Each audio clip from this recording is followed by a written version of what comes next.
The Statue of Liberty wasn't always the iconic green color that we know today. The statue originally consisted of copper skin over the iron framework, making Lady Liberty appear a bright bronze color. Over the years, the copper began to oxidize, forming a protective layer called patina and creating a bright green hue. It took 30 years for Lady Liberty to turn fully green. If the statue's sculptor Bartholdi had it his way, Lady Liberty would never have been green, or even copper for that matter. The architect originally intended for the statue to be a lighthouse. In order for the lighthouse to be visible at night, Bartholdi planned to wrap the entire sculpture in gold leaf so that it would glow under the moonlight. This idea was rejected because it would have been far too expensive. New York isn't the only city to have its own Lady Liberty. You can find a much smaller version of the sculpture within the entrance hall to this famous museum in Paris. This mini Lady Liberty was crafted by Bartholdi shortly after the original statue was erected for the 1900 Paris Exposition, a world fair held in France to celebrate the achievements of the previous century. There's gold in the metal the torch is made of, but if you look closely at it, you can see that it's not the original torch that was brought here from France. About 100 years after the statue was installed, in 1986, frequent rains and leaking water damaged the torch, and it had to be replaced. At first, the old torch was displayed as a museum piece just inside the pedestal at the entrance.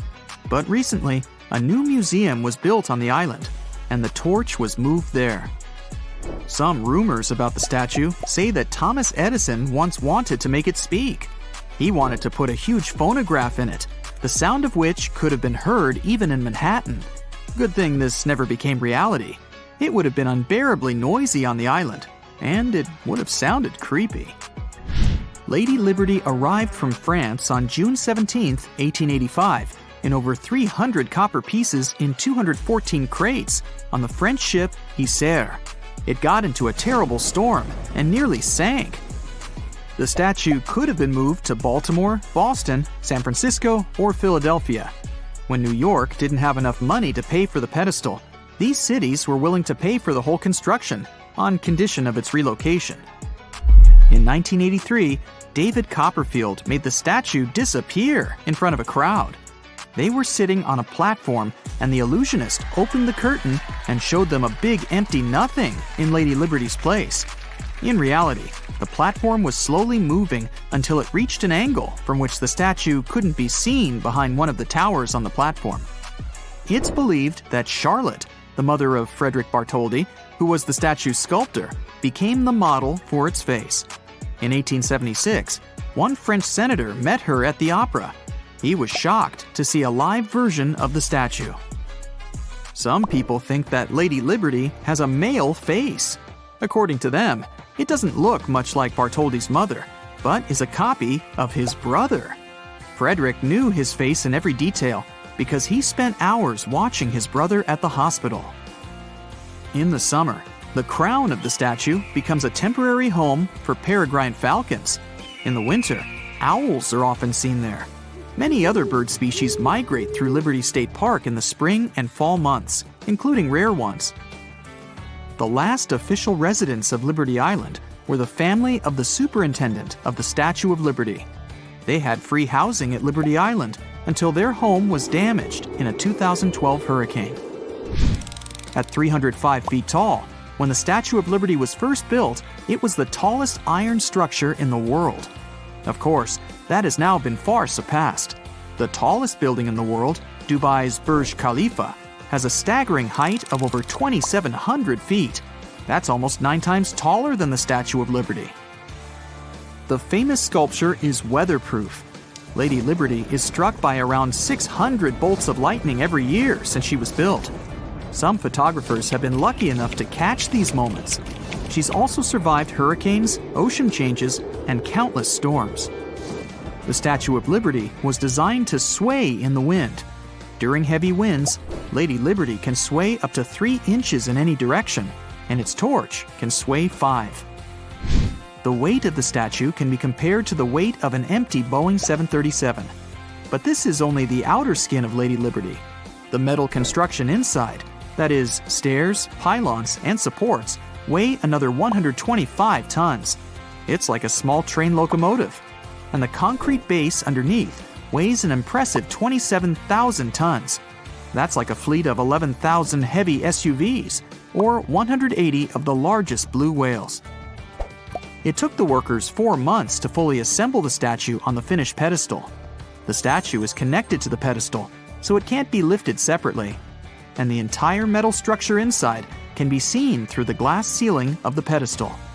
Although interior work was still in progress, you could already see the statue in all its beauty. There's a star-shaped base on the ground. It's the remains of the former Fort Wood on the island. Next comes the granite pedestal, which has its own observation deck, and the statue itself. Visiting Lady Liberty is a good workout. Visitors need to climb 354 steps to reach the crown. Inside the crown, there are 25 windows, providing stunning panoramic views of New York City. It's also much smaller than you thought it would be. Lady Liberty's crown is adorned with 7 individual spikes. Some say these spikes represent the 7 oceans and continents of the world, bearing the universal concept of liberty. Others think they represent rays of sunshine. The Statue of Liberty was first assembled near Parc Monceau in Paris. The locals loved her so much, they called her Lady of the Park. They used 300 different kinds of hammers to shape the copper, which was the weight of an African elephant, into the statue. The statue was finished thanks to one of the first crowdfunding campaigns in history. First, French sculptor Frédéric Auguste Bartholdi, who created the statue, raised funds in his country to build it. Then, over 120,000 donors in the US joined in to give it a pedestal. Lady Liberty received a new torch with a flame during the 1984 renovation. It's made of copper and covered in 24-karat gold leaf. The original torch had to be replaced because of water leakage. You can now see it at the Statue of Liberty Museum. During the same renovation, the statue got a nose patch and a better supporting structure. The original one was slightly imperfect. They found out the head had been installed 2 feet off center, and the arm was 18 inches away from the body. The Lady of the Harbor is as tall as a 22-story building. Her face is as long as a queen-size bed, and her hands are twice as long. If this lady ever wanted to buy shoes, they'd have to be a size 879. Her waistline is as long as a double-decker bus, and she is about 5 times as heavy as a T-Rex. It's practically impossible to see it when you visit, but Lady Liberty is standing on a broken shackle and chains. They stand for breaking free. Her right foot is slightly raised. Bartholdi was thinking of putting chains in the statue's hand first, but ended up giving her a tablet instead. The pedestal now hosts a museum where you can learn all about the statue's history. From there on, you can climb a double metal narrow staircase of 354 steps to the crown. It's so small, it only fits 10 people at a time, but it has an impressive 25 windows. The torch is closed for visitors. Bartholdi was assisted in his designs of Lady Liberty's structure by Gustave Eiffel. He was a famous structural engineer who, you might have guessed from his name, is famous for designing the Eiffel Tower. Eiffel designed the framework and structures that support the Statue of Liberty. Liberty Island was only named so in 1956, 70 years after the statue had been installed. Until then, it was known as Great Oyster Island, then Bedloe Island, after a Dutchman who owned it. At some point, it was also called Love Island by order of Governor Francis Lovelace. You can't travel to Liberty Island by a private ship and dock it there. The only allowed official way to get there is by Statue Cruises Ferry. The Statue of Liberty is 305 feet tall and stands on Liberty Island in New York. It's one of the most famous tourist attractions that the Big Apple has to offer. It was given to America as a gift from France in 1886. The statue was designed by a French sculptor called Frédéric Auguste Bartholdi. The face of the statue is thought to be based on Bartholdi's mother, Charlotte. The statue's full name is the Statue of Liberty Enlightening the World, which is a bit of a tongue twister. We'll stick with the shortened version for the rest of this video. The total cost to build the statue was over $500,000. In today's economy, that would be worth about $10 million. It took 5 years to raise the necessary amount of money to build the statue. The project was completed in France in 1885. The statue was then disassembled into 350 pieces so that it could be transported to America. A French ship called Isère transported the statue from Paris to New York. However, a disaster nearly prevented the statue from arriving. The ship almost sank in a bad storm during the voyage. It took 4 months to reassemble the 350 pieces when they arrived in New York. The monument was officially unveiled in October 1886. The statue is made from 300 overlapping copper plates. These copper plates weigh a total of 31 tons. A further 125 tons of iron were used to build the statue's foundation. The statue itself weighs 225 tons. Its crown has 25 windows. They're thought to represent the natural minerals of the earth. The Statue of Liberty was the tallest iron structure ever built when it was unveiled in 1886. But today, it doesn't even crack the top 5 when it comes to the tallest existing statues. Let's take a look at several monuments from around the world, which, in some cases, tower over the famous New York monument. But before we get down to the giants in the world of statues, you should know something. Not all of the most famous statues are physically imposing spectacles. Some of the most renowned monuments are actually quite tiny.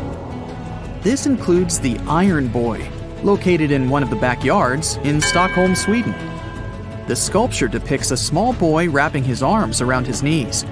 It was created by a Swedish artist called Lis Eriksson in 1967. The statue is only 6 inches tall. The tiny monument's full name translates to Little Boy Who Looks at the Moon, but people shortened it for their own convenience. The Iron Boy receives all kinds of strange gifts throughout the year. Sometimes he can be seen wearing a cap or a scarf. Guests also leave coins, fruits, and sushi on the stone bench where he sits. There's another famous world monument that's literally as tiny as a mouse. Actually, 2 mice. The monument is called the Philpott Lane Mice and can be found in London. It depicts 2 mice fighting over a piece of cheese. The statue was constructed in 1862. The story claims that once 2 construction workers had an argument. One was accused of having stolen the other's lunch. This tiny monument is said to be left as a tribute to the event. Starting off the top 5 of the tallest monuments in the world is the Statue of Belief. It's found in Nathdwara, India. It stands at an impressive 348 feet tall. The statue depicts Shiva, an important symbol of Hinduism. About 2,200 tons of steel were used in the construction of the massive statue. A 300-square-foot garden surrounds the statue. More than 750 workers took part in the construction of the monument. Its size allows it to be seen from Kankroli flyover, which is roughly 13 miles away. The construction works began in 2012, but the statue was completed just recently. It's probably no surprise that it serves as a major tourist attraction in Nathdwara today. The Yoshiku Buddha statue is located in Tsukuba in Japan. It's the 4th tallest statue in the world, with a height of 393 feet. The monument weighs an incredible 4,000 tons and was built in 1993 to commemorate the birth of Shinran, a famous Japanese monk. The left hand of the monument is 60 feet long. Tourists can ride an elevator to the viewing gallery, located at almost 280 feet. From here, visitors are treated to incredible views. On a clear day, you can see as far as Tokyo Skytree, which is roughly 42 miles away from the monument. The lovely gardens surrounding the statue are full of flowers in season. Visitors can pick some and take them home. You can see cosmos in September and October, poppies in May, and peonies and hydrangeas in May and June. The 3rd tallest monument on our planet is the Laikyun Setkyar. It's found in a village called Katakan Taung in Myanmar. The statue is 423 feet tall. The construction of the monument began in 1996, and it took 12 years to finish. The monument was presented to the public in February 2008. The construction took so much time because it was funded by the public. The monument is a depiction of Buddha Shakyamuni, who many believe to be the founder of Buddhism. The sculpture is painted yellow, which is considered to be the color of wisdom in Buddhism. Each element of the monument is extremely precise and detailed. Many tourists have no idea that inside the monument there's a special elevator that provides access to 27 different floors. Visitors can enter the statue and look at different paintings on the walls of the lower floors. The inside of the monument also houses a temple. The area outside the statue is a popular landmark for tourists too. Here you can find the surrounding garden of Bodhi trees with more than 9,000 plants. Not only are there plenty of plants next to the monument, but there are also thousands of miniature sitting Buddha statues. Keeping with the theme of monuments depicting Buddhas, the runner-up in the competition for the world's largest monument is the Spring Temple Buddha. You'll find it in Henan, China. It's over 500 feet tall. The monument is made up of over 200 pounds of gold, 3,300 tons of copper alloy, and 1,500 tons of steel. It also covers an area of over 11,000 square feet. The diamond seat beneath the statue consists of 6,666 miniature Buddhas. It took 11 years to construct. Construction works began in 1997, and the statue was unveiled in 2008. The entire Spring Temple project cost roughly $50 million, with $18 million spent directly on the materials and construction of the monument. You've waited this long. It's now time to find out the identity of the world's tallest statue. The Statue of Unity is in the state of Gujarat in India. Its height? Just under a record-breaking 600 feet. Worth the wait, right? The statue is a tribute to the Iron Man of India, Sardar Vallabhbhai Patel. He served as the first Deputy Prime Minister of India from 1947 until 1950. He's credited with merging over 560 princely states into what we now know as the Union of India. Remarkably, when compared to the other statues we've looked at, the Iron Man only took 3.5 years to build. It was constructed by a team of 300 engineers and 3,400 workers. The monument is made up of roughly 70,000 tons of cement and nearly 25,000 tons of steel. 12,000 bronze panels cover the structure. The base of the monument is constructed with over 129 tons of scrap iron, donated by nearly 100 million farmers from across India. All in all, the statue weighs a total of 1,700 tons. The Statue of Unity has a viewing gallery that can accommodate 200 visitors at a time. It also hosts a museum with 2,000 photographs, 40,000 documents and video presentations, and a research center. The whole thing is nearly twice the size of the Statue of Liberty. Wow! The Statue of Liberty tops out at 305 feet on Liberty Island in New York. It's one of the most famous tourist attractions in the world. With this in mind, all you drone users out there better keep your flying device away from the prized monument. The term drone usually refers to any unpiloted aircraft. It also goes by unmanned aerial vehicles, or UAVs for short. You can use those crafts for a whole bunch of things, from package delivery to just having some fun. Drones can be as large as an aircraft or as small as the palm of your hand. So why can't drone users get an up-close look at the Statue of Liberty? Well, because the Federal Aviation Administration says so. Drone flights are prohibited within 400 feet of the iconic sculpture. Without the FAA's drone ban, you might have been able to fly your device close to the statue's head. Here, you would have seen that the monument's crown has 25 windows. The windows are thought to represent the natural minerals of the Earth. New York City does its best to keep control of all aircraft roaming above the metropolis. In the late 1970s, New York City banned helicopters from landing on rooftop helipads because of the dangers it presented. This rule is no longer in place. There are still certain restrictions that do exist. However, helicopters are still allowed to take off and land using one of the 3 helipads in the city. They must fly within a certain speed range, turn on anti-collision and position lights, announce their location on the appropriate frequency, and be familiar with the relevant flight charts and maps of New York City. The Statue of Liberty is not the only monument that doesn't welcome drones.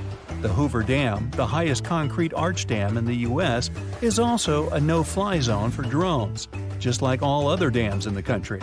National and state parks, sports arenas, and airports are some other places where you shouldn't take your drone for a spin. Across the ocean, in France, the entire city of Paris is a drone-free zone. So, no cool aerial footage of the Eiffel Tower for you, sorry. If you want to get a closer look at Dubai's Burj Khalifa, currently the tallest building in the world, be prepared to file some extensive paperwork. For those who want to get some fun footage of the Sydney Opera House in Australia, flying drones over Sydney and its Harbour Bay isn't allowed for recreational use at all. Professional photographers and filmmakers can apply for a special permit. You know where there's no ban on flying a drone? Into a piping hot volcano. Now, this makes sense as I don't think any normal plane would fancy the expedition. But a man from Oklahoma was willing to sacrifice what I'm hoping wasn't a prized possession. On March 19, 2021, one of the many volcanoes in Iceland, with a name that's too challenging for most mere mortals to pronounce, the Fagradalsfjall volcano began to erupt. It was going on for 6 months. Magma jets produced lava fountains that you could see even from Reykjavik. A first-time drone pilot visiting from the U.S. had managed to get some beautiful footage of that before his drone gadget met its demise. There are lots of interesting things that people are now using drones to do. One of the more practical uses is to clean windows. One German company hopes to automate the washing of glass facades and roofs using drones, even at high altitudes. Now, there's a chance that some of you watching this video right now may be using a drone to do it. How so? Well, some major tech companies are now investing in drone technologies to spread internet access to pretty much the entire world. These devices are solar-powered and meant to fly more than 10 miles above the ground to provide internet access to areas below it. Real estate moguls also utilize drone devices within their industry for aerial photography of properties. Some of your favorite theme parks are now starting to use drones in their magnificent light shows. In 2016, to improve these shows even more, one of the biggest theme parks in the world filed a patent for drone-powered projection technology. In short, the drones would beam down imagery onto a projection assembly. Imagine some larger-than-life versions of your favorite characters from literature and television being projected in front of you from a drone. Pretty awesome, right? Indeed, drones are now rocking the world of entertainment. With such creative advances in drone technology, including planes that can fly by themselves, that's no surprise. With improvements in drones and video capture quality, drones may totally transform the world of film and video. A drone could shoot a scene without any cameraman. All the right pans and tilts will be pre-programmed in advance. One of the most vital and important uses of drones is assistance in emergencies. The ambulance drone, designed at Delft University of Technology in the Netherlands, comes with an advanced first aid kit and instructs the people nearby on how to use this equipment to save a life. People also use drones in search and rescue operations. They've managed to rescue at least 750 people around the world so far using drone technology. Drones quickly cover large areas and can reach the hardest to access spots. These drones use thermal and zoom cameras for searching. Ever been waiting for the delivery driver to arrive with your pizza or a new pair of shoes that you just bought online? Some of your favorite delivery companies are also using drones. Those come with sensors that allow them to avoid obstacles along the way. They land the package safely next to a customer's home or other location and return back to base. They're perfect for non-urban areas. You can use several different types of drones for this purpose, depending on delivery conditions and how big the pizza is. This all sounds very modern and high-tech, but drones have actually been around for a long time. Drones have been helping the Japanese agriculture industry for about 30 years already. It takes the farmer 2 days to do the work that would otherwise take 10 days, thanks to drones. they've helped produce about 1/3 of all rice consumed in the country today. Robots, in general, have been helping us humans for a while now. In 2014, Royal Caribbean, a famous cruise line brand, debuted its supposedly bionic bar. The robotic bartenders made 2 drinks each minute for the guests and a total of 1,000 drinks per day using 21 mixers. Marco Pelle from New York Theatre Ballet became the inspiration for the robotic bartender's arm movements. We now also see robots while watching some of our favorite sports. During most competitions, human officials have often been responsible for retrieving the ball when it goes out of play and other game day equipment like water bottles. These human officials can now take some time to get some rest. For the Tokyo 2020 Olympics, Toyota developed a series of field support robots to carry out the same tasks I've just described. The idea was to make it easier for the human officials. The robots don't always want to stay on the sidelines either. In 2019, Toyota also produced an AI-powered humanoid basketball player. The same player made history when they awarded it the Guinness World Record for most consecutive basketball free throws by a humanoid robot. At the 2020 Olympics, the robot impressed the public at the free throw line shooting buckets. And admit it, you wouldn't mind a robot helping you out with some boring chores. Renowned technology company Samsung has produced a robotic assistant known as Bot Handy. The robotic assistant can help the owner with a bunch of things around the house, from pouring drinks at the dinner table to putting away dirty dishes and tidying up after its human roommates. What was that? Yep, robotic dogs may soon replace our fluffy pets.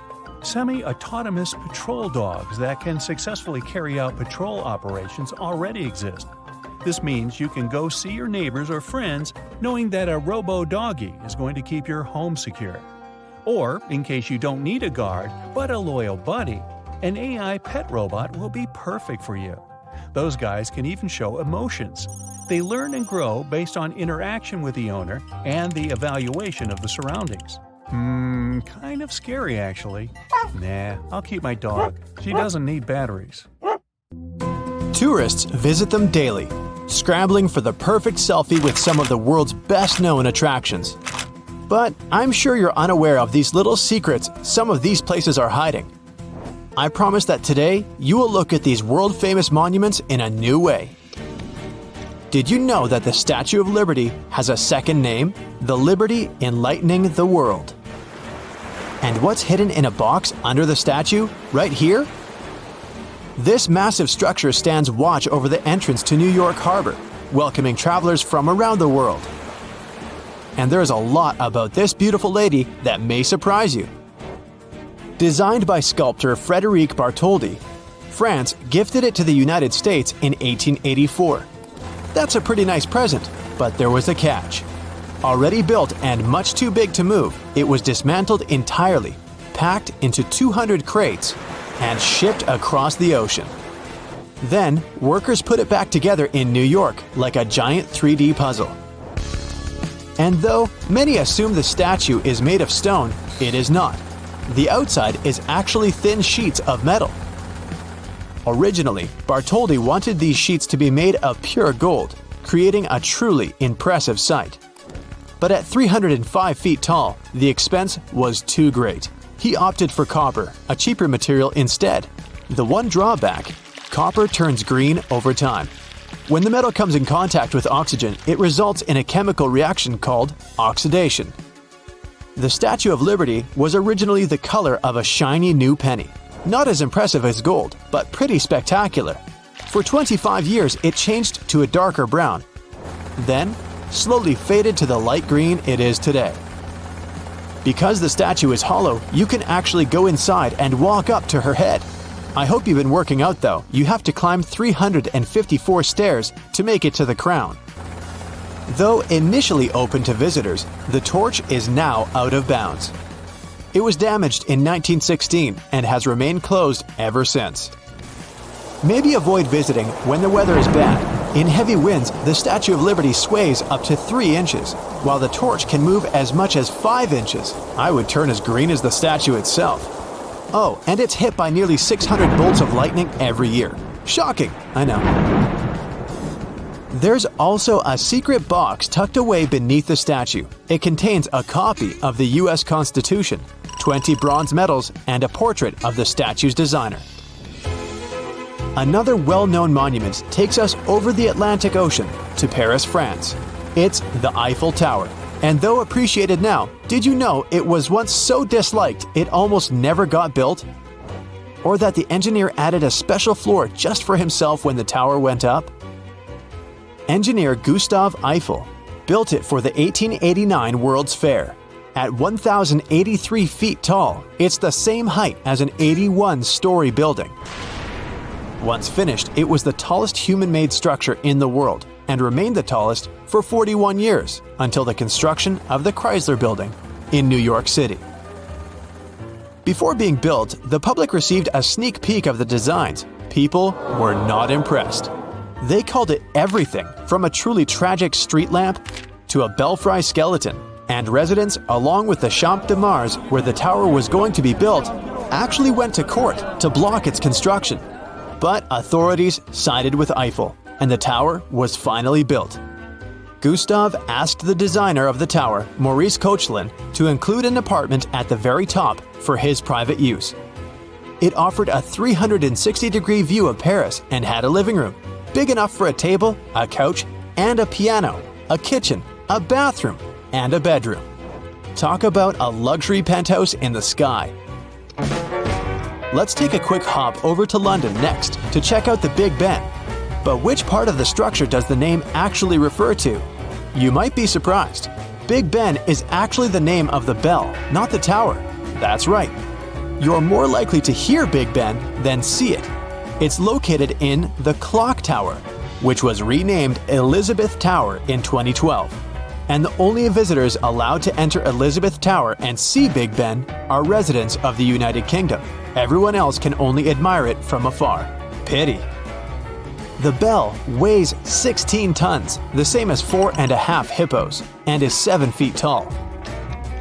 Not far from here is the impressive London Eye, Europe's biggest wheel at 443 feet tall. Less than 30 years old, it still has its secrets. In this case, they involve the number 13, a little romance, and tortoises. There are 32 climate-controlled observation capsules on the giant wheel, but they numbered them from 1 to 33. What? The reason is simple. Designers skipped the number 13 because of its association with bad luck. Next time you take an elevator, you'll notice there's no 13th floor in most buildings for the same superstitious reason. The 32 capsules represent the 32 boroughs, or areas of London. And it is a top-rated tourist destination, receiving more visitors than the Taj Mahal or Stonehenge. And who knew a giant wheel could be romantic? At least 5,000 marriage proposals and over 500 weddings have taken place here. Not a fan of scary rides?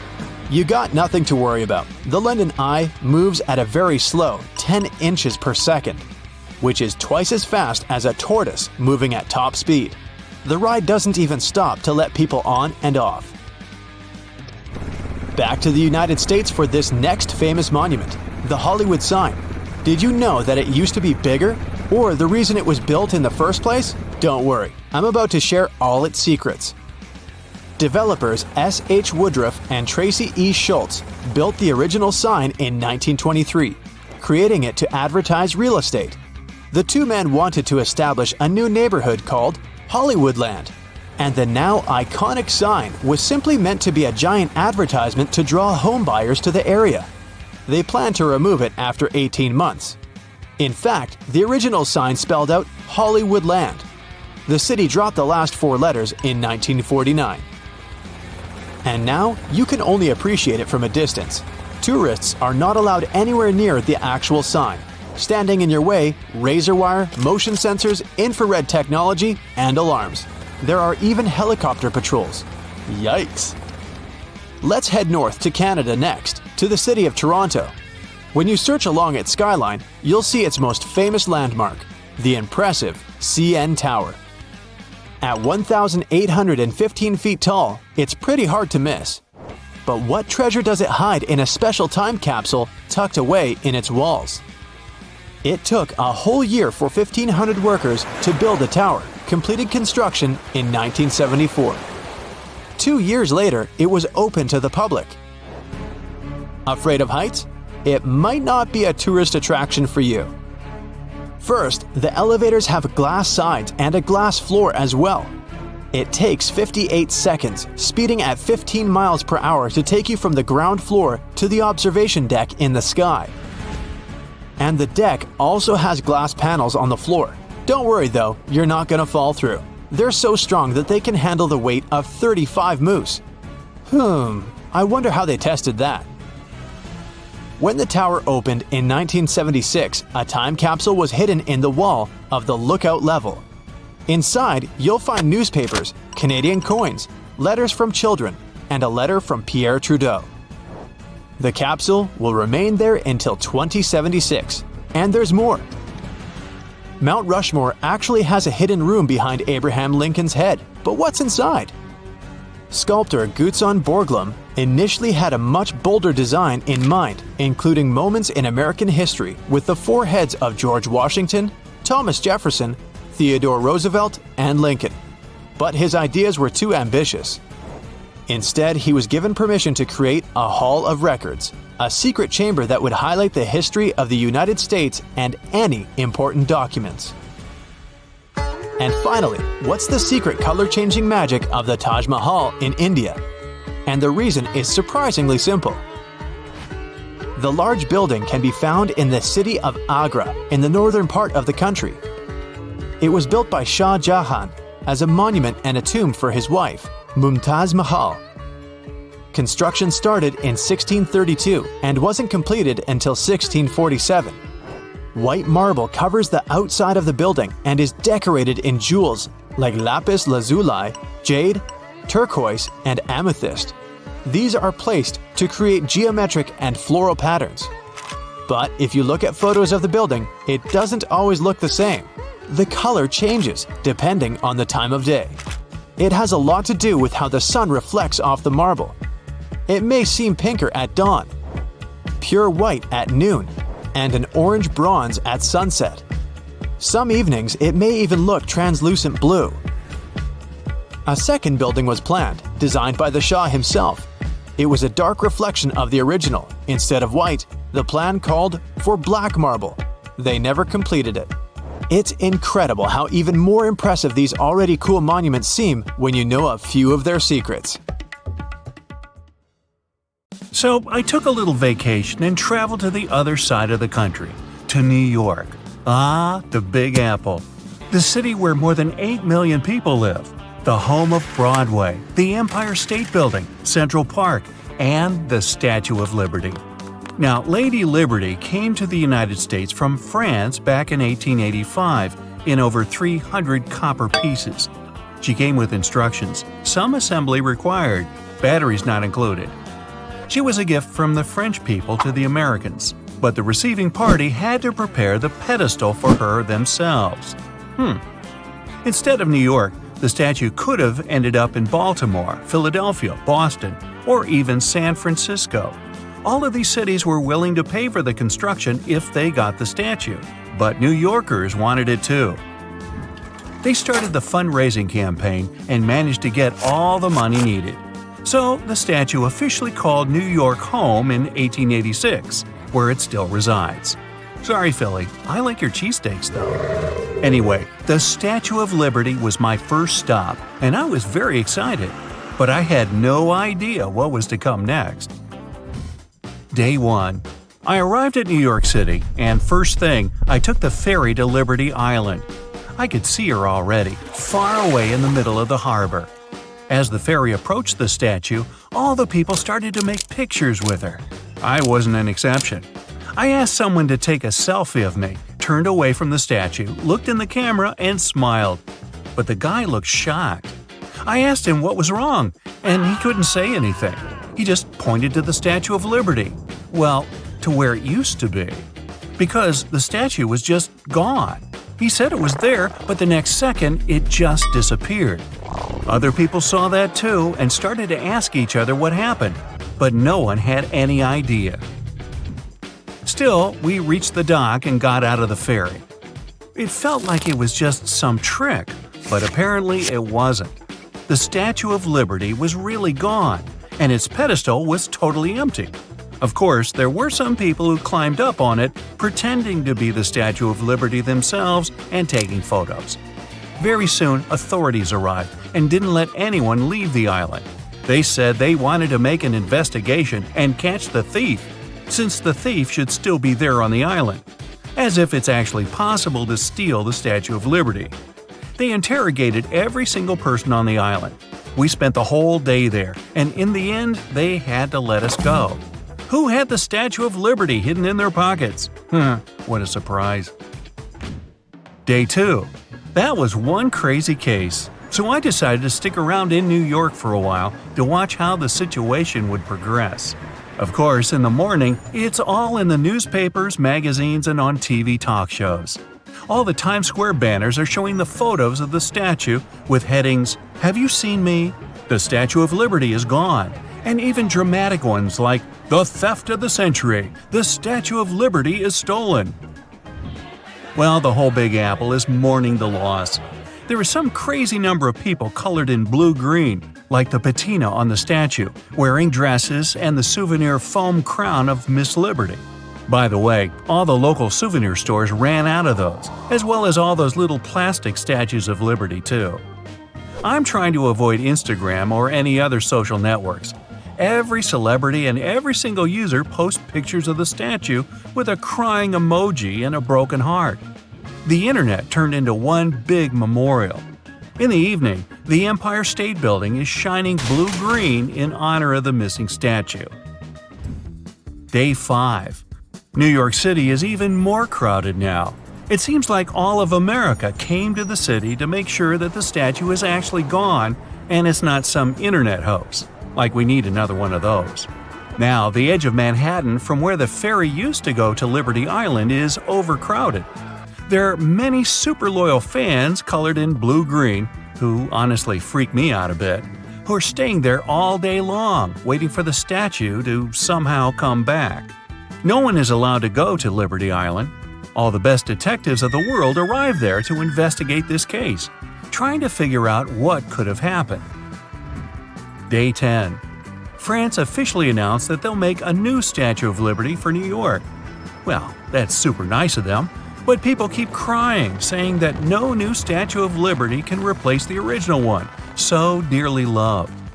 Do you remember that back in 1885, there were other cities like Boston and Philadelphia that wanted to get the statue? Well, now they're blaming New York for losing a 151-high statue weighing 450,000 pounds, claiming it never would have happened had the statue been set in Boston or Philly, which honestly sounds absurd. Also, did you know that there's more Statues of Liberty in the world? There's a smaller version of it, which was given by the U.S. citizens to France a couple of years after the original one was set in New York. This little monument, just 37 feet high, has been standing near the Grenelle Bridge in Paris. Well, until a couple of days ago. To comfort the Americans, France transported the little copy from Paris to New York, and they put it on the pedestal instead of the one that was gone. Well, given that this one is more than 10 times smaller than the original, it looks a bit funny. But I guess New Yorkers just can't imagine New York without one, even if it's just a replica. Also, there's a life-size copy of Lady Liberty's torch standing in Paris. Well, that one was also transported to New York and set on Liberty Island as a monument. Meanwhile, the folks in Las Vegas at the New York Casino and Hotel are staying awfully quiet for some reason, trying to stay under the radar about that statue ruckus. Day 20. The world started a huge fundraising campaign to raise the money for the new Statue of Liberty, and then it ended. It took just 2 hours and 47 minutes to raise all the $100 million that was needed. Almost 2 billion people from nearly every single country in the world donated. The construction is going to start in 2 weeks in Paris, France, just like in the good old times, and then it'll be transported to the US again. Boston is still trying to insist that we shouldn't trust New York with the statue anymore. But I don't think they'll manage to persuade the world because this little replica on the pedestal still looks funny. I'll never get used to it. Also, starting today, tourists are allowed to travel to Liberty Island for the first time since the incident. It seems like all of New York wants to visit the island now, so the authorities had to go with a digital queue. All the tickets for the next 2 months are already booked, and it happened in less than 10 minutes. Well, given the 8 million New Yorkers and more than 250 million tourists New York City welcomes every year, I think I'll be able to visit the island about, next decade. Day 31. Crazy news. Can't believe it! The Statue of Liberty, and I mean the original one, is back. They say it appeared in the middle of the night. The smaller replica is now standing next to the pedestal, and the original Lady Liberty is in its rightful place. I needed to see it, so I rushed to the harbor, just like everyone else in New York. It actually is back. No one still knows what happened. The great minds of the world still can't solve the mystery. David Copperfield has an airtight alibi. But if you ask me, I think that the statue just left by itself. Maybe it just needed a vacation. I can picture it chilling on a beach in Central America. Can't blame it. Standing there for more than 100 years without a single day off, always being patient with all the people constantly taking pictures of you. That's not an easy job. I'm glad it took a little vacation. Maybe we won't lose it for another 15 decades. Hey, we were all worried, and she's standing there like nothing happened. Chill out, people. I'm back! If you look very closely at the face of Lady Liberty, you can clearly see that the famous statue was inspired by none other than 50s pop star Elvis Presley. Nah, I'm just messing with you. The Statue of Liberty was designed by Frederick August Bertolli 60 years before Elvis was even born. Hey, don't be cruel. People have different opinions about who really inspired the face of Lady Liberty. According to one theory, the model for her was the beautiful Isabella Boyer. Isabella was born in 1841 to a wealthy family in Paris. When she turned 22, she moved to New York to marry an American entrepreneur and became a socialite. Isabella eventually moved home to Paris, where she met the famous sculptor Bartholdi. She was 38 at that time and still a strikingly beautiful woman. It was around this time that she was rumored to have modeled for Bartholdi's designs of the Statue of Liberty. Now, many people believe that Bartholdi modeled the face of Lady Liberty after someone much closer to him, his own mother, Augusta Charlotte Bartholdi. She was the youngest of Charlotte's 4 children. She had a close relationship with his mother throughout his life, so it would make sense that he would want to dedicate one of his most famous works to her. Lady Liberty was created as a beacon of hope and strength for immigrants arriving to the new land. To Bartholdi, his own mother also represented these things. Charlotte raised her children as a single mother and encouraged them to pursue their dreams. There's another theory that suggests that Lady Liberty might not be modeled after a Western white woman like previously thought. As a young man, Bartholdi went on a trip to Egypt, and after seeing the pyramids, he was inspired to create colossal sculptures. Older and more successful, Bartholdi returned to Egypt to propose a new sculpture at the entrance of the Suez Canal. The sculpture was to be called Egypt Carrying the Light to Asia, and depicted a cloaked figure holding a torch to guide travelers through the canal. Sound familiar yet? In Bartholdi's original sketch, the face of the cloaked figure was modeled after an Egyptian peasant. Eventually, the money ran dry, and the sculpture wasn't commissioned after all. Bartholdi later recycled the design of the sculpture, changing the image of a young peasant to a Western-looking woman, creating the iconic statue that we know today. Another theory suggests that Lady Liberty might not even be a lady at all. Author and Statue of Liberty scholar Elizabeth Mitchell believes that Bartholdi did model Lady Liberty's face after a family member, but not his mother. Upon studying the statue's face, Elizabeth noted that Charlotte Bartholdi had a slightly different face structure than Lady Liberty. In the early years of his career, Bartholdi was a bust maker known for his accuracy, so these slight discrepancies didn't make sense. When Elizabeth came across pictures of Bartholdi's brother, Jean-Charles, she noticed that his face bore a striking resemblance to Lady Liberty. It's a popular myth that the Statue of Liberty was a gift to the United States from France. But in fact, the statue was completely crowdfunded by activist Edouard de Labouré. He was a huge supporter of Bartholdi's work and encouraged the French people to raise money for the statue. Meanwhile, the American public crowdfunded the money to pay for the pedestal. Bartholdi completed the iconic torch-bearing arm of Lady Liberty years before finishing the rest of the design. The arm was then displayed in Madison Square Garden to encourage the public to donate to the statue. Fundraising from the American public proved to be difficult, until publisher Joseph Pulitzer stepped in. He started a drive for donations and promised that each contributor would receive an honorary shout-out in his famous newspaper, The New York World. This attracted over 120,000 donations and raised enough funds to complete the statue. The statue and pedestal together cost $500,000 to build.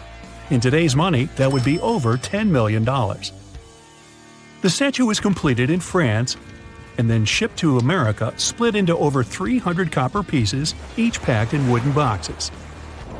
Over 200,000 Americans waited to greet the ship, carrying Lady Liberty as it arrived in New York Harbor. The statue was assembled on Bedloe's Island, which is now known as Liberty Island. A mistake might have been made when the Statue of Liberty was assembled. During an inspection in 1982, workers realized that her head had been installed 2 feet off-center. Lady Liberty wasn't always the iconic green color that we know today.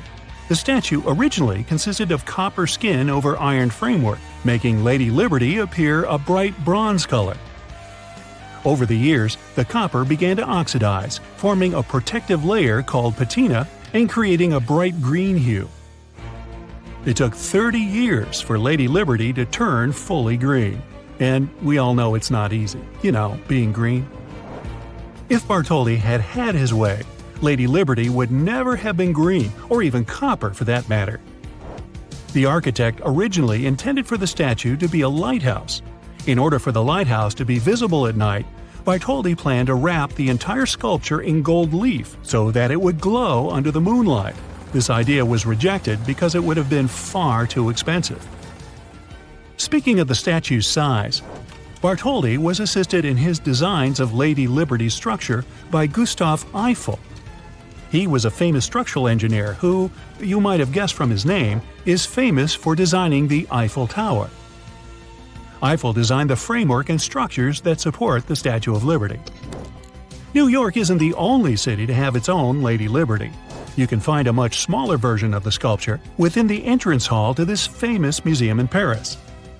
This mini Lady Liberty was crafted by Bartholdi shortly after the original statue was erected for the 1900 Paris Exposition, a world fair held in France to celebrate the achievements of the previous century.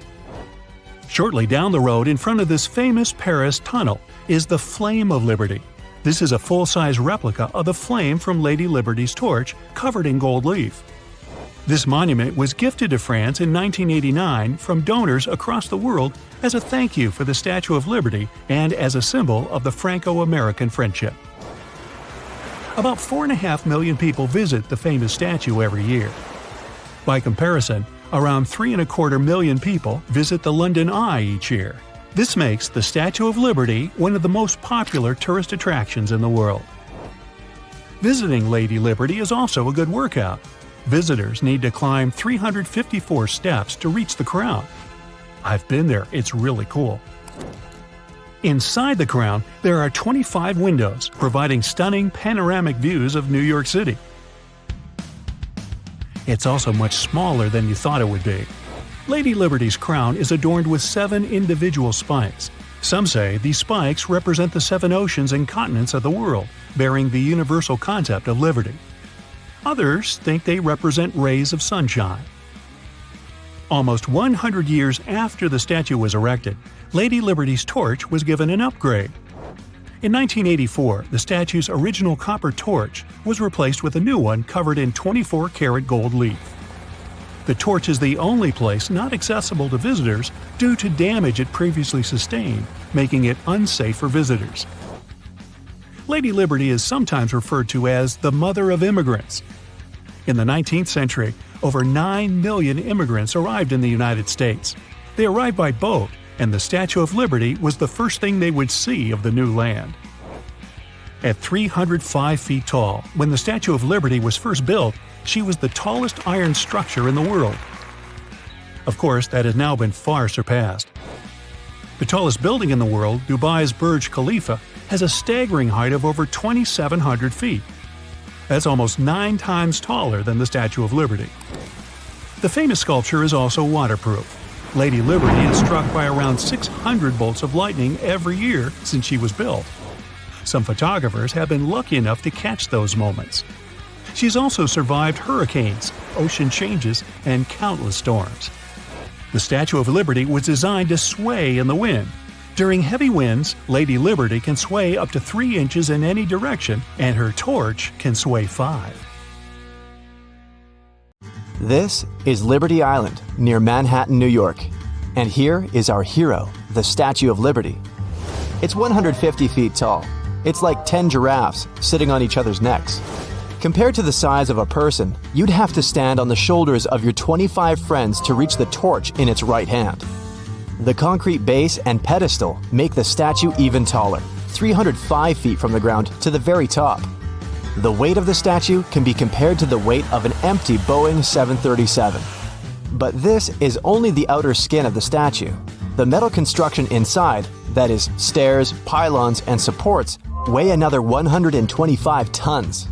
It's like a small train locomotive, and the concrete base underneath weighs an impressive 27,000 tons.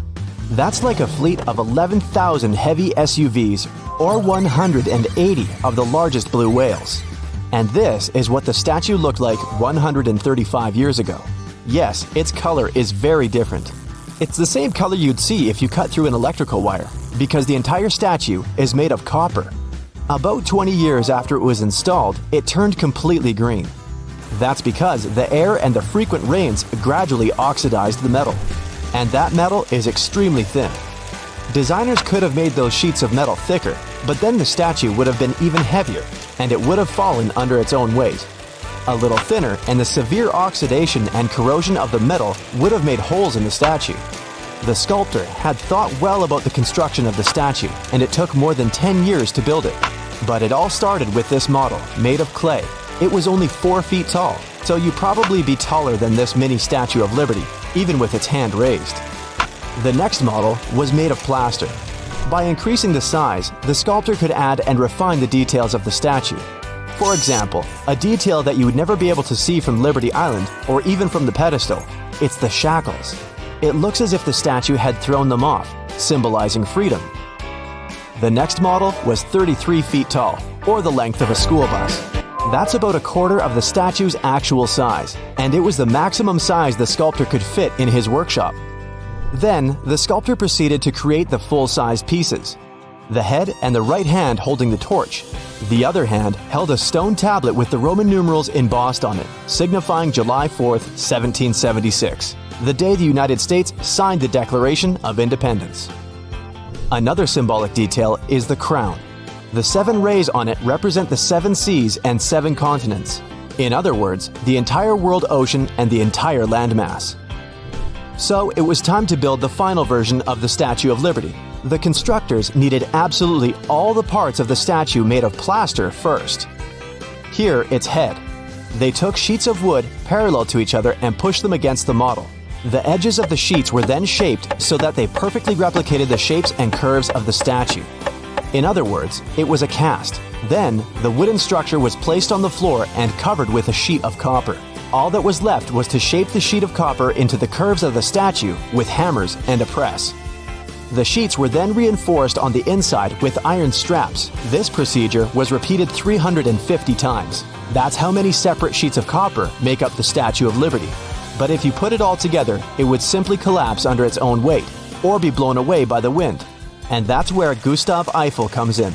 Yes, this is the French engineer who later built the most famous metal structure in the world, the Eiffel Tower.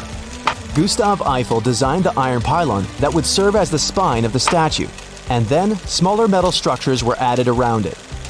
Later, all 350 copper plates of the Statue of Liberty would be attached to it. And here you can already see the shape of the future statue. The metal structures repeat the shape of the torch, head, and the tablet in the left hand. Even though this metal structure weighs over 100 tons, it's still quite flexible. So even now, the fully assembled Statue of Liberty sways a bit. In a strong wind, it can swing 4 inches at the top. It took about 10 years to finish the work. The head of the statue was exhibited in a museum in New York, and its hand with the torch in France. It was to raise money for this project. Even then, visitors were allowed inside the head and torch. Now it was time to send the finished statue to New York, so all the sheets of copper and metalwork were disassembled, packed into 214 boxes, and shipped from France across the Atlantic Ocean. It took the workers another 4 months to fully assemble the statue on the finished pedestal. The statue is connected to the pedestal so it can't be lifted separately, and the entire metal structure inside can be seen through the glass ceiling of the pedestal. Although interior work was still in progress, you could already see the statue in all its beauty. There's the star-shaped base on the ground. It's the remains of the former Fort Wood on the island. Next comes the granite pedestal, which has its own observation deck, and the statue itself. Now let's look inside the structure and try to get to the top. We have to go through the doors of a star-shaped base. Then you have a choice. Take the elevator up to the observation deck, or go up the 192 steps. And there are stairs for tourists to go up and another staircase to go down to avoid the crowds and traffic. The stairs take you to the height of a 6-story building, right up to the observation deck. To get to the crown of the statue, we need to go to the 7th floor, where we see a double helix stairway. It runs right inside the iron pylons, the spine of the Statue of Liberty. And this stairway is double because there's a separate section for going up and the other section for going down. There's also some space where you can rest if you get tired while going up. There's also an elevator, but it holds a maximum of 3 people and is only used in emergencies. As you climb, you can see exactly how the metal sheets were attached to the metal frame. And you can also distinguish specific details of the statue, like the folds of the dress and even locks of hair. So, 354 steps done. Congratulations, you've reached the observation deck in the crown of the Statue of Liberty. It's pretty small and only fits a couple of people. You can look out over New York Bay through 25 glass windows. They symbolize the gems of our planet. And there are powerful lanterns behind you that light up the glass. They turn on at night so that passing ships can see the statue's crown glow. Well, actually, entry to the torch is not allowed for tourists, but just for you, we'll open it up for a minute. To get up there, you have to go down. Yes, about to the neck of the statue. There's a hatch that leads through a narrow passage into the right hand of the statue. Then you have to go up the stairs to the wrist, and then another ladder will lead you to the handle of the torch. Open the cylindrical door, and voila! You're on the highest observation deck of the Statue of Liberty. For many years now, only workers have been allowed access here. There's gold in the metal the torch is made of, but if you look closely at it, you can see it's not the original torch that was brought here from France. About 100 years after the statue was installed, in 1986, frequent rains and leaking water damaged the torch, and it had to be replaced. At first, the old torch was displayed as a museum piece just inside the pedestal at the entrance. But recently, a new museum was built on the island and the torch was moved there. There's a myth that says the Statue of Liberty is a gift from the people of France to the United States to celebrate 100 years of independence. But money for the statue was raised on both sides of the ocean, and the sculptor himself was inspired to build it in Egypt by the statue of the Colossus. Plus, the statue was 5 years too late for the 100th anniversary of independence. Other rumors say that Thomas Edison once wanted to make the statue speak. He wanted to put a huge phonograph in it, the sound of which could have been heard even in Manhattan. Good thing he didn't, because then it would have been unbearably noisy on the island, and it would have looked creepy. Although it's tall and massive, the Statue of Liberty doesn't always stand still. When the wind is strong enough, she sways by around 3 inches, and her torch about twice as much. And then on calm days, if you look closely at her feet, you can sometimes catch her doing a little jig underneath that flowing robe. Not really. You know, there is more than one Statue of Liberty. A bronze replica of its little sister that served as a model for the New York statue stands in the Jardin du Luxembourg in Paris. Yeah, I never took French in school, but I try. A quarter-size replica of the iconic monument is on an island in the Seine River, also in Paris. There is also a life-size gold leaf-colored copy of the torch on entrance to a world-famous tunnel in Paris. I'm not even going to try to say that name. Back in New York, if you look very closely at the face of Lady Liberty, you can clearly see that the famous statue was inspired by none other than the 50s pop star Elvis Presley. Nah, I'm just messing with you. The Statue of Liberty was designed by Frederick August Bartholdi 60 years before Elvis was even born. People have different opinions about who really inspired the face of Lady Liberty. According to one theory, the model for her was the beautiful Isabella Boyer.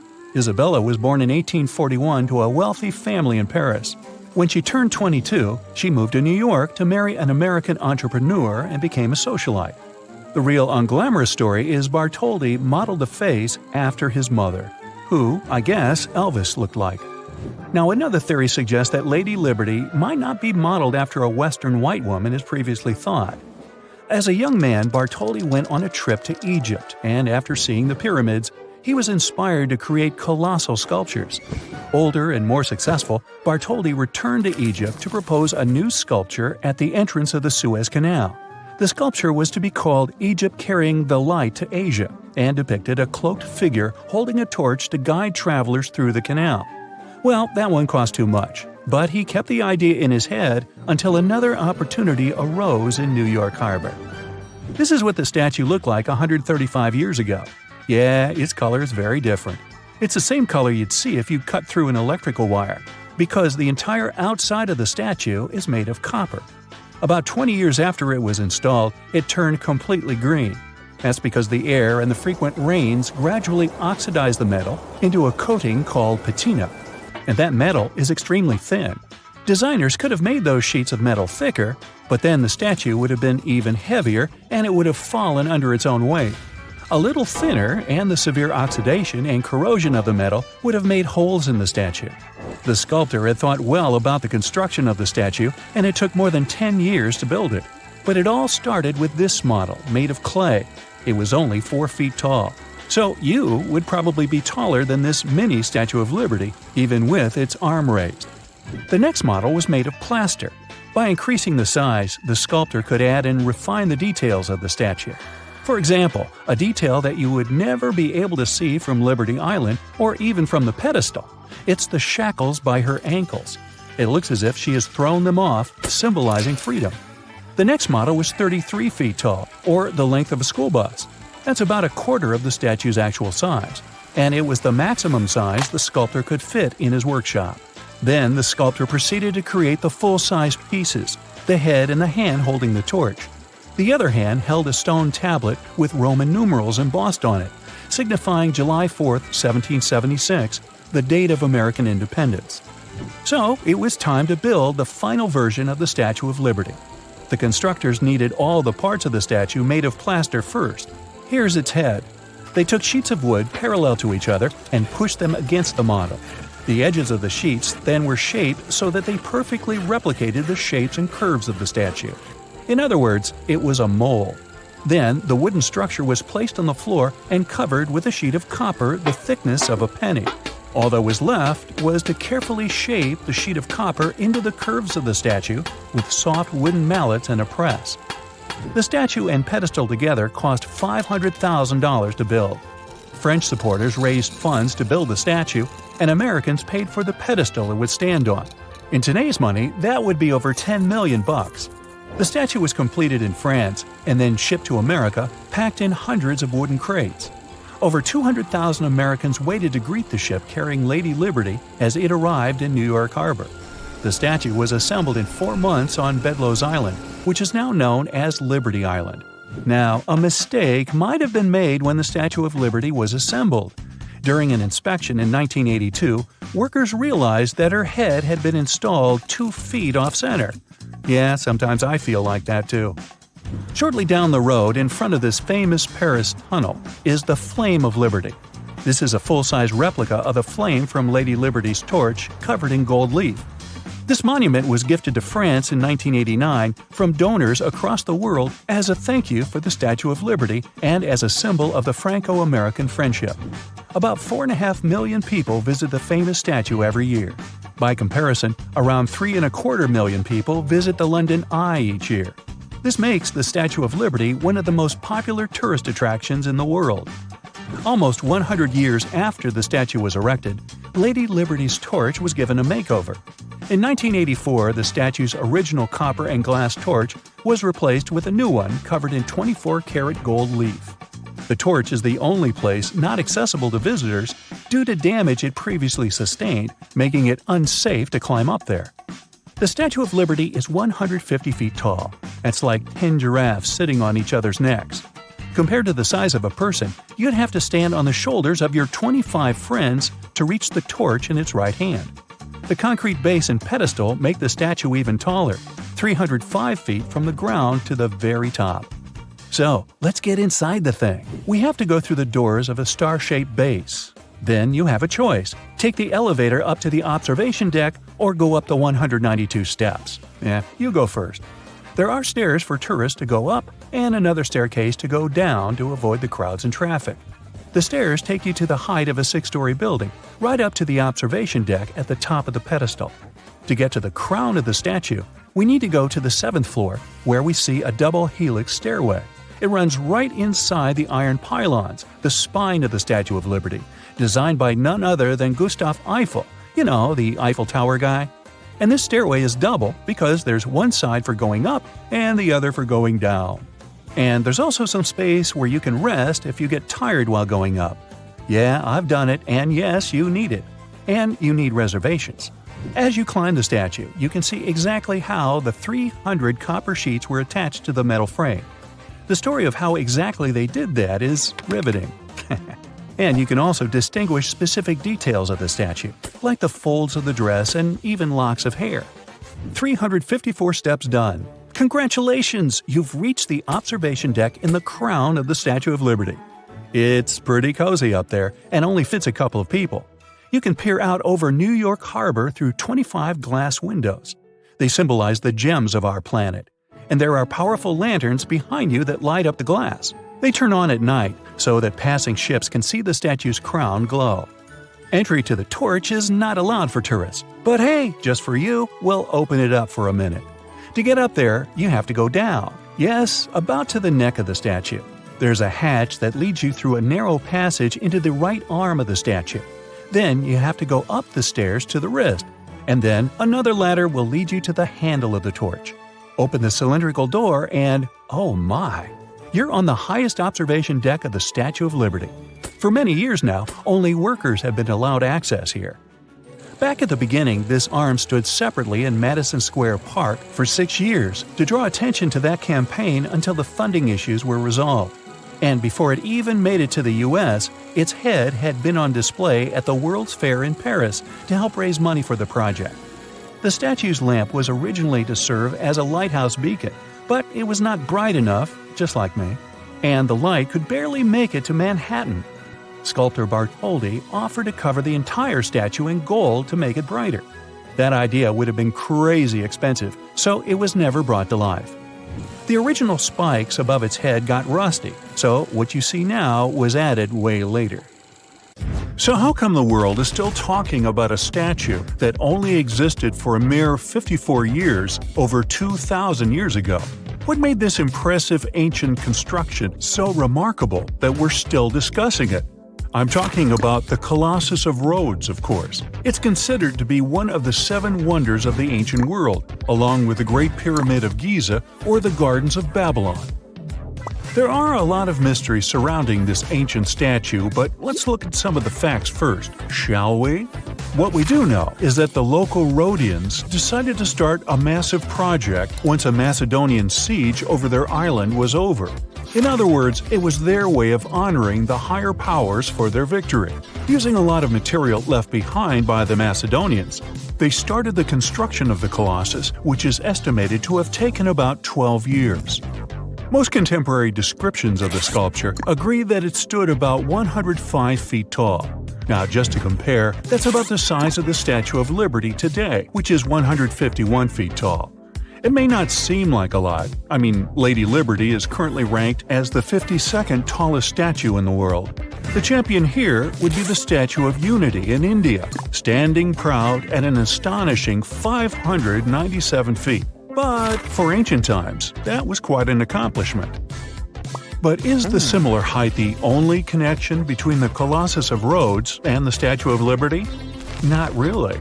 We do know that they both also refer to Lady Liberty as the modern Colossus, since both statues were constructed as a symbol of liberation. There's even a plaque placed inside the pedestal of the New York statue, inscribed with the first verse of the sonnet, "The New Colossus," not like the brazen giant of Greek fame. To build this massive Colossus statue, they sure needed a lot of bronze. Some ancient records even recount that the construction required 27,000 to 29,000 pounds of bronze. Even for modern times, this is a lot, but back then, they even called it an operation that involved the bronze industry of the entire world. The man tasked with bringing the statue to life was Charles of Lindos, a local Greek sculptor. The whole construction took place from 294 to 282 BCE, but unfortunately, Charles never got to see the end result. We don't know for sure why that happened, but some records claim constructing the Colossus of Rhodes may have led him to complete bankruptcy, since he failed to accurately estimate the cost for the massive statue. Anyway, we still don't know for sure how it was possible to build a statue this big back in those days. They had none of the equipment we have today, like excavators or elevators. Some old records said that they had to invent a completely new, custom method to build it. It all happened on the location, put together piece by piece. They supposedly split the statue into many different sections, and the first one to be constructed was the feet. Once each section was done, huge mounds of earth were placed around it, so they could continue working on the next section above. However, these records were made more than 100 years after the Colossus was finished, so there's little we can say about the accuracy of this information. In all those 12 years, the local Greeks worked around the clock to build the Colossus of Rhodes. They started with a white marble base that they placed at the statue's feet. They then continued with some sort of an iron skeleton, to which they attached the bronze plates. Why did they choose bronze, though? Well, that was more for practical reasons, since bronze is stronger than iron and it can also sustain extreme weather conditions. More so, if you think about it, the statue was located pretty close to the sea, so the air surrounding it would have been pretty salty. That's why they needed to make it out of quite sturdy material. And what about the location? Well, that's something that has been up for debate for a long time. Researchers initially believed that the statue stood with each leg on either side of the Mandrake Harbor, one of many in the city of Rhodes, basically straddling its entrance. As imposing as that may sound, it was likely not the case. First of all, that would have meant the harbor would have to have been closed for the whole duration of the construction, which doesn't seem to match all the other records. More so, after the statue had fallen, it would have probably blocked the entirety of the harbor, which again doesn't seem to be mentioned anywhere. Most recent depictions say that it most likely stood either on the eastern side of the Mandrake Harbor or maybe even further inland. So, what happened to this impressive structure? Is there really nothing left of it to this day? And why did it survive for only 54 years, since it took so long to build and it was so important for locals? Well, as admired and valued as it was to the Greeks, an earthquake took the Colossus of Rhodes away from them. The story goes that because of the movement of the earth beneath it, the statue snapped at its knees and was completely laid on the ground. Nonetheless, the statue still continued to be admired for centuries. The Rhodians refused to rebuild it as they considered it a sign and did not dare intervene with destiny. By the middle of the 7th century, they had taken away what was left of the statue completely. Legend says it took about 900 camels to carry all the bronze away from the location. And what about the looks of the statue? This is also one aspect that is still shrouded in mystery. Even though it was a symbol of the locals' pride in maintaining their independence, they did not use the depiction of the statue for any of the coins they made, even though that was kind of customary. Other art historians do think, however, that the Colossus was similar to other depictions of the same mythological creature, a male figure that had rays of light rising from its head. The position of its hands is also still up for debate. Some say it might have even been holding a torch. We don't know if his hands were pointed straight down or whether the right arm was raised, like in similar representations in Greek mythology. The original might not be here for us to admire anymore, but there are some plans out there to rebuild it. A group of European architects intends to build a 21st century version of the ancient statue. This new construction is planned to stretch 500 feet tall. It should serve as a cultural center combined with a lighthouse. To make sure it won't have the same destiny as its ancient ancestor, these designers intend to use a lot of technology available today. Firstly, they plan to cover the whole exterior of the modern Colossus with solar panels so that the enormous building has enough electricity. They also intend to use modern resources to make sure earthquakes and wind forces won't affect the massive structure yet again. To do that, they plan to build the statue as a tripod structure, made from its two legs and a third pillar of support, constructed from the sash draped over the statue's arm and touching the ground. They also plan to place heavy steel support around the base for counterbalance. They even thought of a suspension system that would permit the statue to rock back and forth, making it a bit more flexible and able to resist all the various weather conditions. The manufacturer's suggested retail price on this project is quite high though, estimated at around $283 million. Supporters of the modern Colossus are optimistic as they are certain they can raise that impressive amount of cash through crowdfunding and private investments. Today we're going to an art history trip. Our main focus is to unravel the mystery of whether or not ancient statues has always been white. We'll visit museums and even time travel to try and get a glimpse of what these statues were really like back in the day. To kick off our tour, we land in New York. We climb the famous steps of the Met, the Metropolitan Museum of Art, and walk inside this enormous museum. You walk down the aisle and get to the room where one of the world's biggest collections of ancient Greek and Roman statues is held. Admiring the large array of statues, one thing seems evident. They are mainly white. It makes sense since their primary material is white marble. For centuries, historians, archaeologists, and researchers in general have always taken this fact for granted. Weren't these statues always white? Until recent decades, this wasn't something that people discussed. But in the 1980s, researchers unearthed an ancient Greek statue that was clearly pigmented.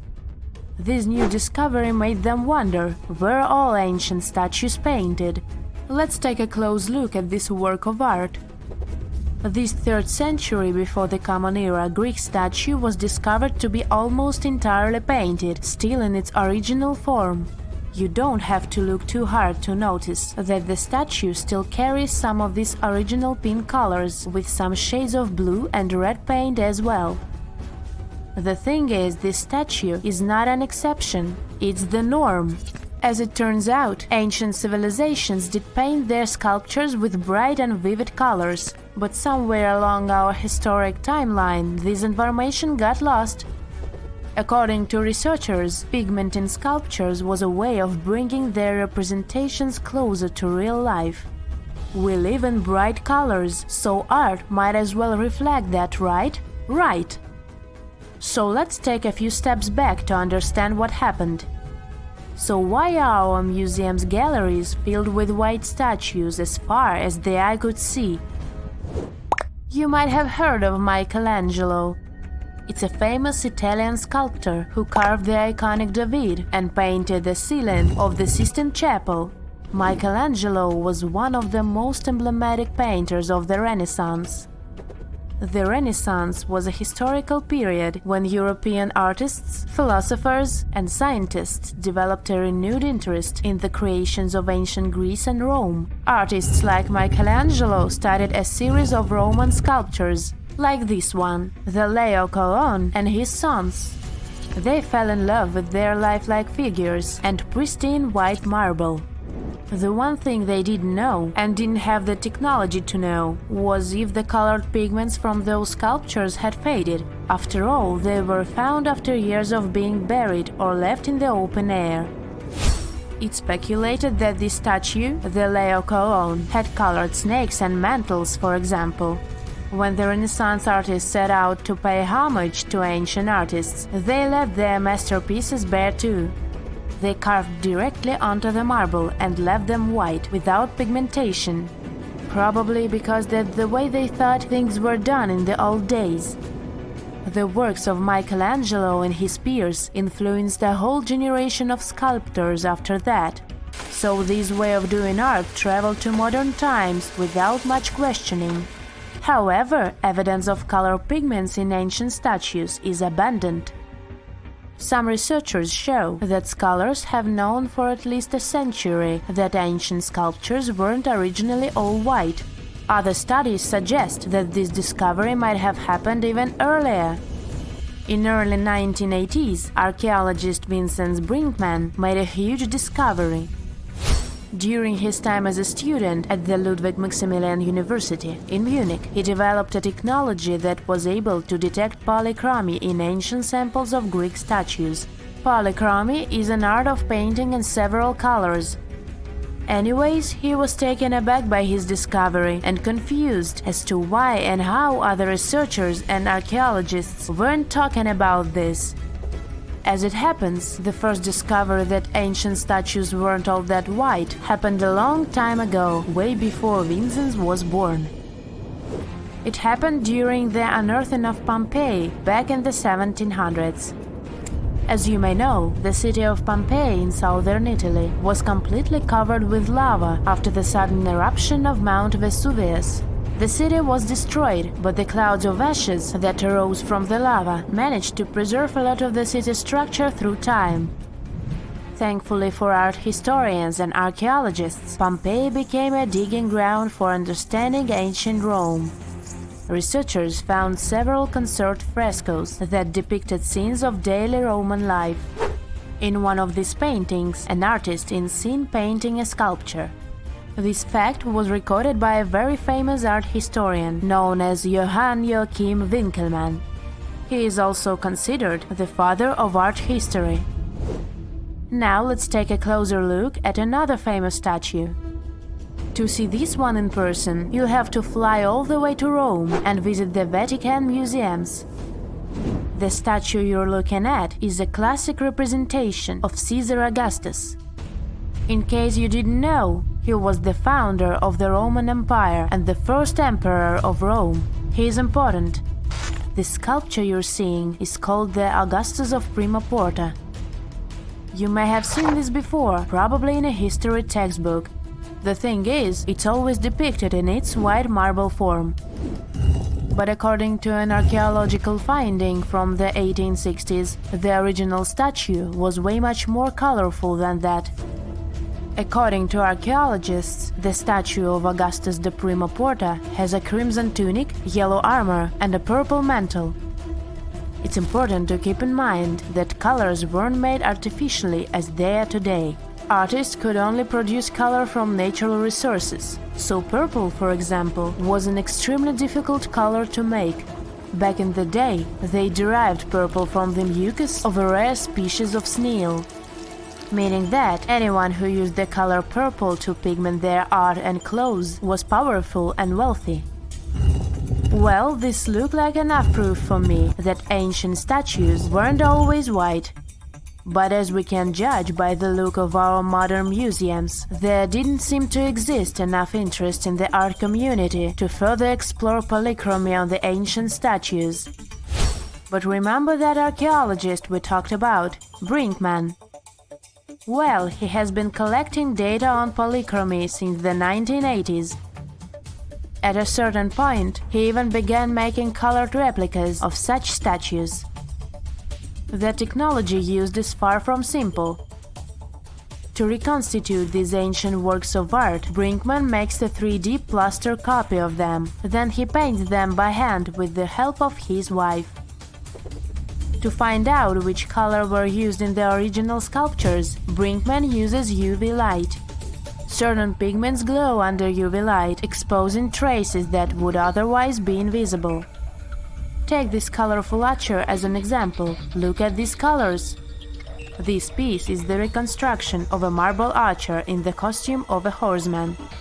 To accurately depict the archer, restorers had to research a lot about the history of the region where the art piece was originally found, since colors have a cultural meaning.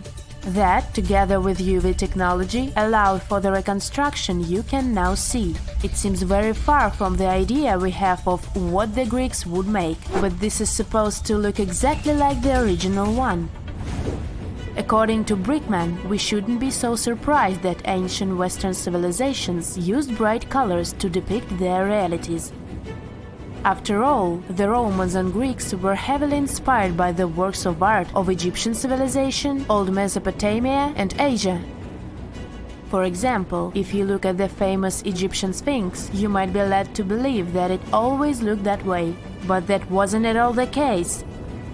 Modern studies and virtual reconstructions of the monument show us that the monument was very colorful. The body of the statue is believed to have been painted terracotta, while the regal headdress that circles the head is meant to have been golden blue. All of these were considered important colors in Egyptian times, and it was only suitable to use them to depict a pharaoh.